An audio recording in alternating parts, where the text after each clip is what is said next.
com seu estilo de vida. Vamos dar continuidade à nossa entrevista de hoje do quadro ABC da Saúde, que está falando sobre um assunto muito importante, é o câncer. Hoje, quase 100 tipos já existem, são estudados no mundo inteiro e no Brasil, centenas de milhares de pessoas são vítimas anualmente dessa doença, homens e mulheres. E agora nós vamos continuar a falar sobre esse assunto com o oncologista do Dr. Jesus Pinheiro, que está aqui ao meu lado. Doutor, a gente estava falando um pouco sobre a questão da prevenção e citamos o câncer de mama e o câncer de próstata. Para os homens é o câncer que mais mata, é o câncer de próstata, nas mulheres o câncer de mama. Gostaria que o senhor falasse um pouco sobre cada um deles, para que a gente pudesse esclarecer, né, quem sabe ajudar a diminuir essa estatística de alguma forma. Tá, então para você ter uma ideia, no Brasil vão ser quase 258 mil novos casos de câncer, de uma maneira geral, incluindo os cânceres de pele e não melanoma, para homens, e quase 260 mil casos nos casos de câncer de mulher. A próstata, especificamente, é um câncer muito frequente no homem, o mais frequente em todos os estados da federação. Correto. É um câncer que a gente tem cura, 90% de cura, quando diagnosticado precocemente. Mas o método de escolha da prevenção, do diagnóstico precoce, na verdade, é o toque retal associado a um marcador tumoral que a gente chama, que é o PSA, que é a enzima específica prostática. Esses dois exames juntos conseguem dar diagnóstico de aproximadamente 70% dos casos de câncer de próstata em fase inicial. Portanto, se a gente consegue fazer isso daí, se a gente consegue fazer um diagnóstico precoce, a gente aumenta a probabilidade de cura no câncer do homem. Em Manaus, no Amazonas, a gente já dispõe de vários métodos diagnósticos, vários métodos terapêuticos, inclusive as cirurgias laparoscópicas, que são, hoje em dia, o que se faz de melhor, laparoscópica e robótica. Robótica a gente não tem no estado do Amazonas ainda, mas tem uma equipe já em treinamento, uma equipe que já se disponibilizou a treinar a cirurgia robótica por câncer de próstata. Nossa, que interessante. A cirurgia robótica, só rapidamente, é uma técnica desenvolvida há quase 20 anos já, que chegou no Brasil há pouco tempo. No Brasil já deve ter uns 8, 9 anos, que tem outros grandes centros que fazem isso, e que tem gente no Amazonas já treinando para isso. Então, assim, a dica do câncer de próstata é: homens acima de 40 anos, com história ou não de câncer de próstata na família, precisam procurar o cirurgião oncologista ou o urologista para a gente poder fazer esse acompanhamento a partir dos 40 anos, uma vez por ano. Não dói, incomoda um pouco, claro, um exame um pouco desconfortável, mas não dói, não machuca, nem nada disso. Correto. Já no caso do câncer de mama, a gente tem, esse sim é um câncer muito mais estudado, ele é muito mais frequente do que o câncer de próstata, inclusive no mundo inteiro.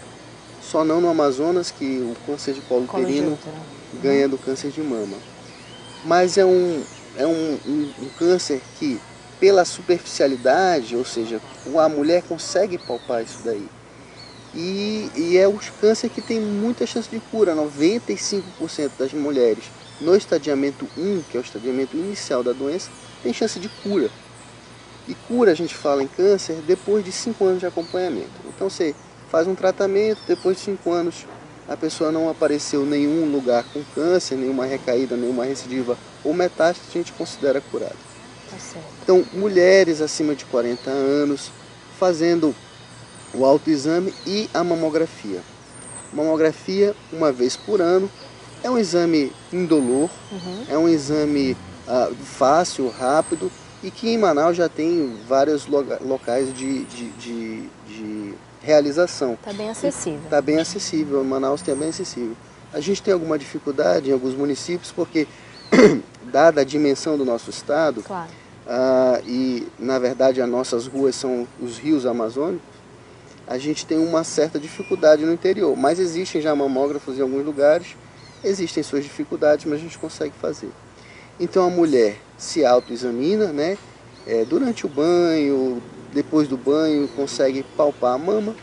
Ao detectar alguma nodulação, alguma coisa estranha que ela consiga palpar na mama, procurar o mastologista, procurar o cirurgião oncologista que está capacitado para fazer o diagnóstico precoce. Tá certo. Mulheres que têm história de câncer de mama na família, ou seja, mãe, avós, irmãs, tias, precisam iniciar isso aí um pouquinho mais cedo. Então a gente recomenda que mulheres com história de câncer de mama na família comecem a fazer a mamografia e procurar um médico a partir dos 35 anos de idade. Tá certo. E já que estamos falando de câncer de mama, no último bloco a gente não conseguiu mostrar para você, por alguns problemas, uma matéria que vai te mostrar como deve ser realizado o autoexame. Você, mulher, é recomendado que você aprenda e ponha em prática, pois, como o doutor Jesus está reforçando aqui, o autoexame é extremamente necessário para a detecção precoce e para que você possa se prevenir contra o câncer de mama. Confira na matéria. Vou começar com vocês, em especial você, mulher que nos assiste. Vamos falar hoje sobre o câncer de mama, uma das neoplasias mais frequentes no sexo feminino.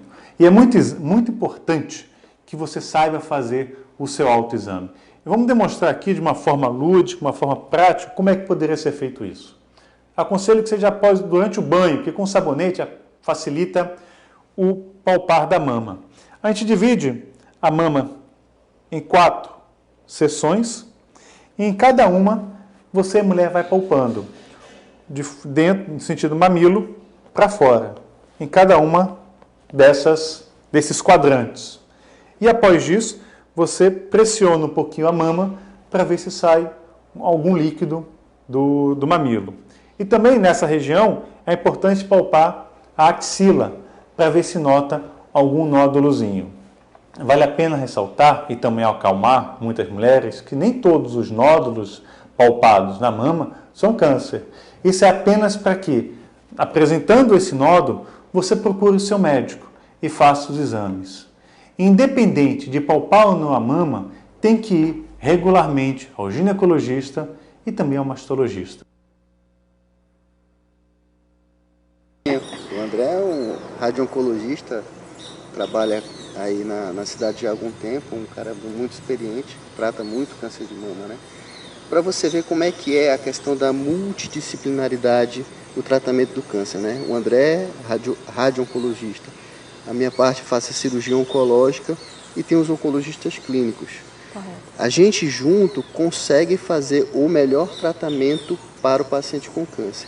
É uma doença difícil de tratar, é uma doença que tem recaídas, tem novos casos, segundos primários. Então a gente precisa dessa multidisciplinaridade para poder tratar câncer, né?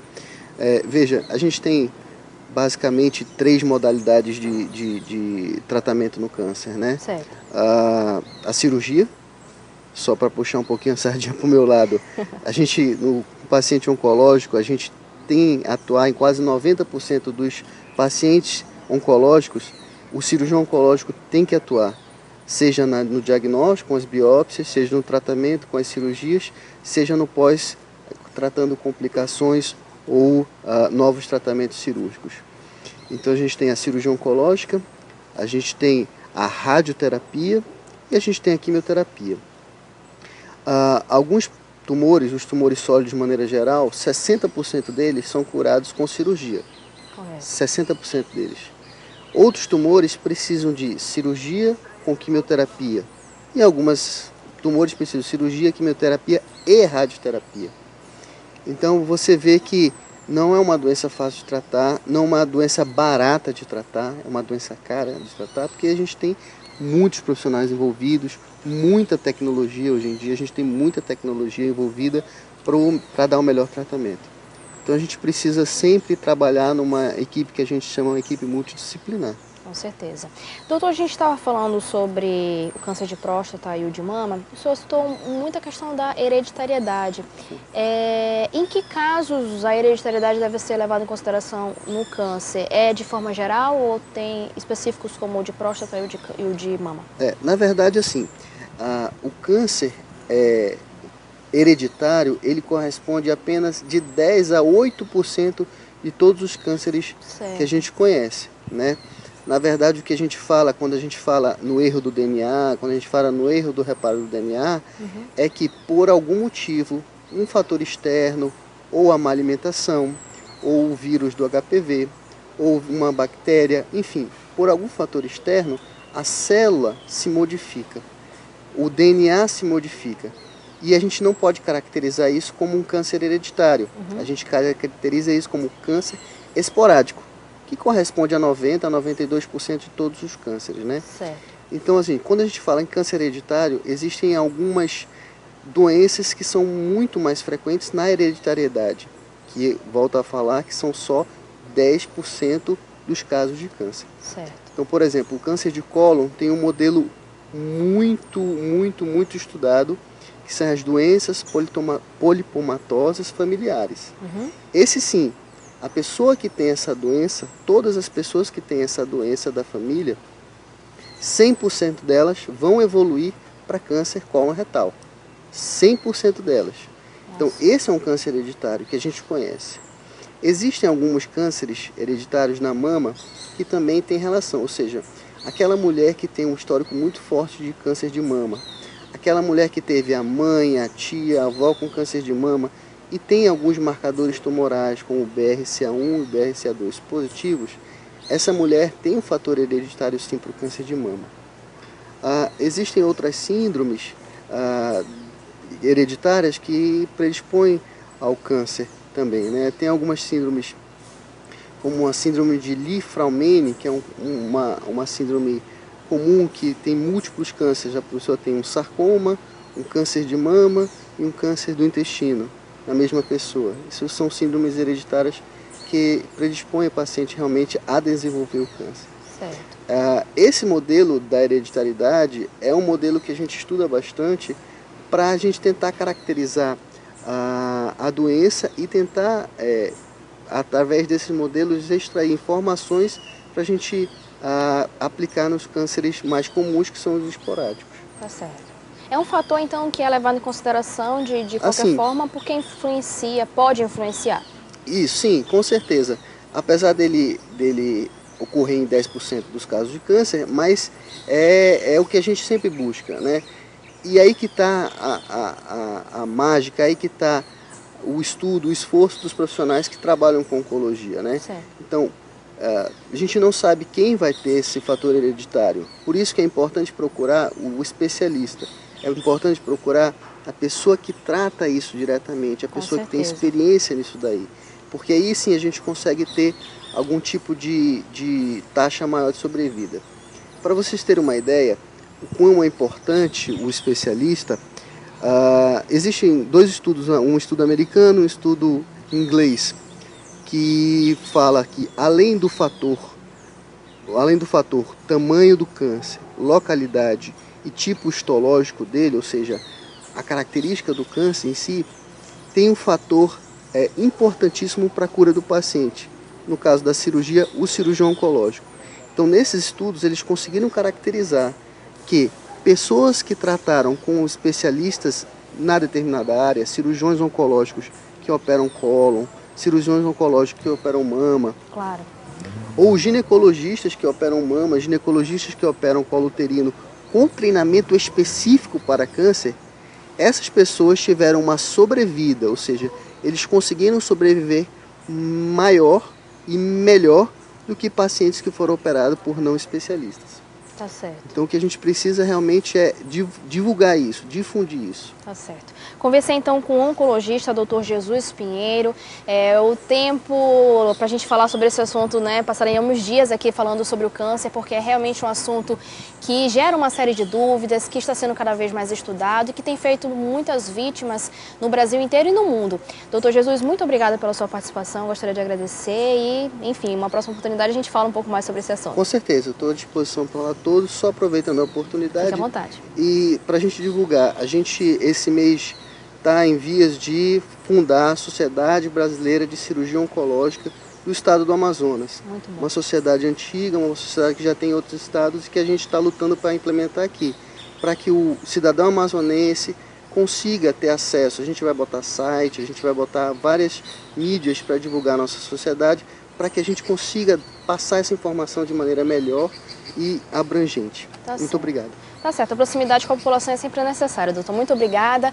Falamos então sobre o câncer, um pouco da abordagem aqui no Amazonas, os tipos de câncer, principalmente o de mama e o de próstata, que afetam mais homens e mulheres. Você que perdeu a entrevista, que chegou depois que ela já tinha começado, não se preocupe, a gente vai disponibilizá-la para você no amazonsat.com.br, lá na aba Programas, na letra E do Estilo de Vida, você vai acompanhar ela na íntegra e também no www.youtube.com/canal Amazonsat. Lá você acompanha as entrevistas e as matérias que vão ao ar aqui no seu Estilo de Vida. Vamos agora para o intervalo, ainda mais informações na manhã dessa quarta-feira. Eu conto com a sua companhia. Até já!